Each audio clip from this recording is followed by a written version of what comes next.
அண்ணே அண்ணே நல்ல நல்ல பழம்லாம் வந்து இறங்கி இருக்கு எடுத்துக்க. நல்ல நல்ல பழமா வந்திருக்குதான். நல்ல பழமா இருக்கா?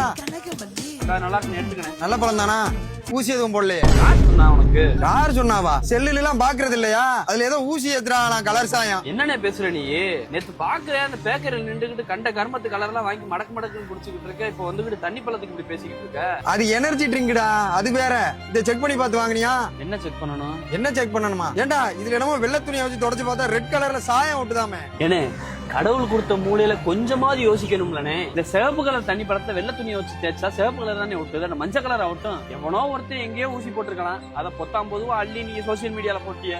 எப்பயும் 10 டன் வியாபாரம் பாக்குறவன் வாங்கி போட்ட 3 டன்னே ஓடாம இருக்கு. இன்னும் ஒரு வாரம் மட்டும் பழமும் கிடந்துச்சுன்னா மட்டும் கெட்டு அழுகி போயிடும். என்ன பண்றதுன்னு தெரியல. இப்படி எதுவுமே என்ன ஏதுன்னு தெரியாம பேசி பேசி அங்க வியாபாரத்தையும் கெடுத்துட்டு விவசாயி சோத்துலயே மண்ணள்ளி போட்டிய.